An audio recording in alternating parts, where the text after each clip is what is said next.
रफ़ी साहब के यहाँ से रफ़ी साहब तो आते ही थे। रिहर्सल हमारे घर पे नहीं होती थी, म्यूजिक रूम में होती थी जो सामने था, तो वो वहाँ ज्यादा जाते थे। कभी कभी खाने पे भी आते थे घर। लेकिन ईद के दिन हमारे घर में सुबह सुबह आती थी रफ़ी साहब के घर से खीर, और वो खीर इतनी मीठी होती थी कि हम लोग कहते हैं रफ़ी साहब के घर से आई है तो ये ज्यादा मीठी होगी। हम लोग प्यार से, जब मैं छोटा था, हम लोग रफ़ी साहब को मोहम्मद रफ़ी नहीं, मोहम्मद बर्फी बोला करते थे, क्योंकि मतलब इतनी मिठास। तो रफ़ी साहब भी हमारे बहुत करीब थे।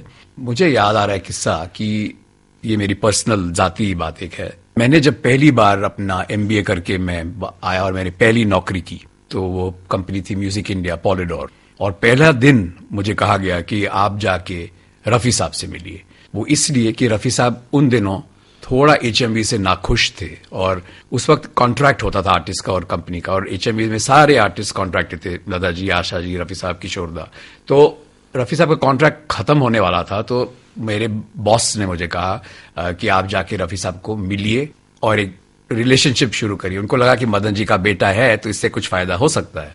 मैंने रफ़ी साहब के घर फोन किया और अपॉइंटमेंट मांगी, तो उनके ब्रदर इन लॉ जो उनके मैनेजर थे, जहीर भाई, उन्होंने मुझे बेरुखी से, जो होता है बिल्कुल मैं समझता हूं, कहा कि रफ़ी साहब आज बिजी हैं, रिकॉर्डिंग में है।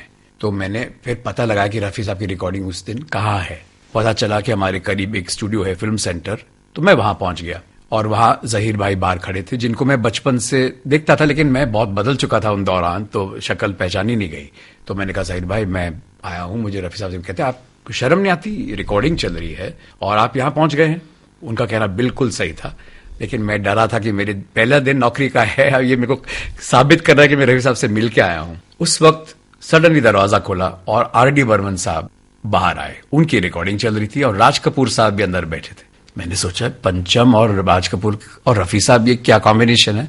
लेकिन एक RK फिल्म्स में फिल्म बन रही थी, बीवी ओ बीवी, उसकी रिकॉर्डिंग चल रही थी। पंचम जी ने मुझे देखा और कहा, अरे तुम मदन जी के बेटे हो। कई सालों बाद मुझे देखा। मैंने कहा, जी क्या कर रहे हो यहाँ। मैंने कहा, मैं रफ़ी साहब से मिलने आया हूं, मुझे मिलना नहीं दे रहे। उन्होंने रफ़ी साहब को वहां कंट्रोल में बुलाया और इतने प्यार से रफ़ी साहब मुझे मिले हैं। राज साहब इतने प्यार से मिले। रफ़ी साहब जिस दिन गुजरे हैं उसके एक दिन पहले, ये बहुत दुख भरी बात मेरे लिए है, इसलिए कि हम लोग एक एल्बम कर रहे थे और रफ़ी साहब की रिकॉर्डिंग हो चुकी थी। उसका कवर बना रहा था। रफ़ी साहब की तस्वीरें बहुत कम होती थी उस वक्त। उस वक्त तस्वीरें लेने का इतना वो नहीं था।